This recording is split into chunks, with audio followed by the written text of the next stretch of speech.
Well, we're joined now by Marc Owen Jones, Associate Professor of Middle East Studies at Hamad Bin Khalifa University in Doha.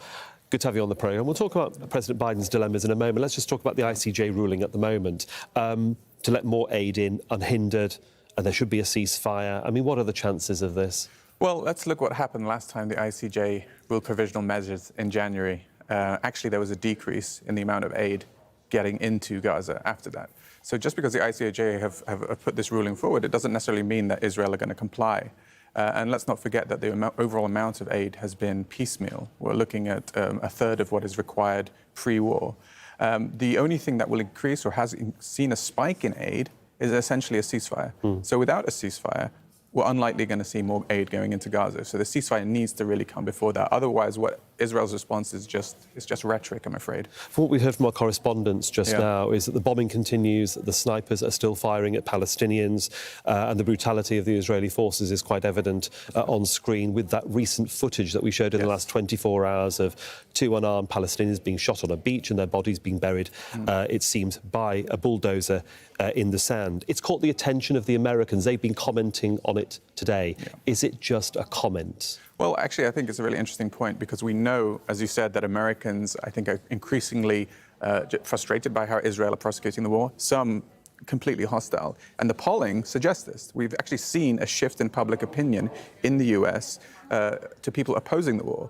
And let's also not forget that for Biden, Democrats even opposed what Israel were doing in Gaza 3-4 months ago. Now that number has increased, but it's also increased among Republicans, precisely because of the videos, as you mentioned, these brutal videos of, for example, Israelis bulldozing unarmed civilians. So that's important, but we have to also reflect there's a recent high-profile or kind of highly publicized resignation of a State Department official. This kind of thing is also telling the administration, the Biden administration, that it's not just Americans and our potential constituents who are opposing this war, who we have to listen to, but now we're actually having people in our administration coming out saying we are unhappy with the way our own government, our own employer, is actually prosecuting or supporting Israel. And it has to be said that various state officials, State Department officials, have been resigning over this last 6 months. This is nothing new, but there seems to be some traction on this. Nothing new, but the public nature of this. And as Anel Sheline, the official, said that many other of her colleagues had expressed to her that they would like to resign, they just couldn't do it. So she was actually doing this in a very public way, as it happened in October. So I think this publicity is key. It's not just that there have been these murmurings and signings of signatures.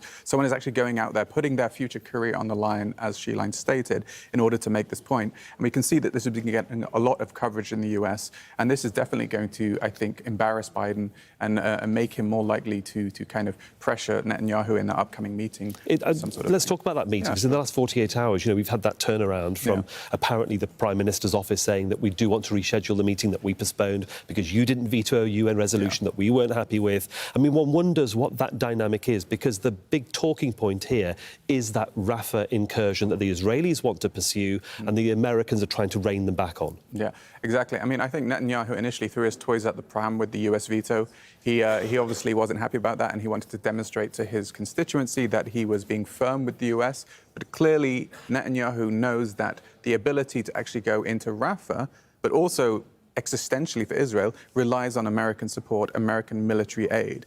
And so he needs to go to the US to do damage control, not only to try and convince the Biden administration that they have a so-called plan, but actually to Biden to probably tell him, hey, this is not going to happen or this can't happen. And then Netanyahu will want to come back to Israel to make it look like Biden is the one who is kind of snubbing Netanyahu's efforts to go into Rafah. Because Netanyahu is trying to cling to power here and he doesn't want to look weak. So if he can sort of push this onto Biden and say Biden's the one who stopped me, then it helps him save face somewhat. And saving face is going to be essential for what Netanyahu needs to do. Well, saving face is very important for President Biden, so let's turn to him, because genocide and starvation are two words that the US administration do not want to be associated with.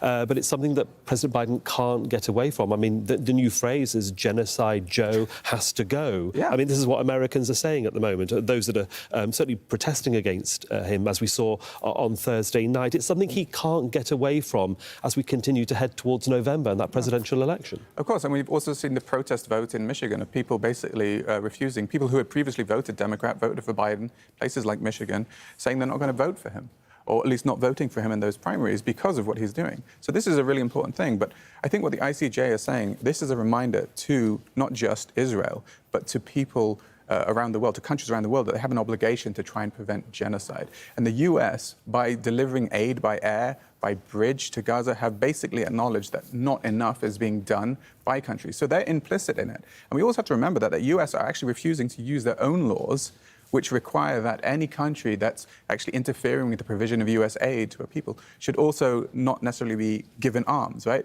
So Biden is in a really difficult situation because he's not only continuing to fund Israel, and US have laws, the Leahy laws, for example, that would actually obligate the US to stop funding a state that's engaged in human rights abuses, but also they're interfering with the provision of aid, right? So Biden is kind of up against the wall here because he knows he's banged to rights, going against US law in his continued support of Israel. So he's going to be really struggling to try and sell this to the US public if he wants to get elected in November. We shall see what happens, certainly, as we have been in the coming weeks and months ahead. Marc Owen Jones there. Thanks so much.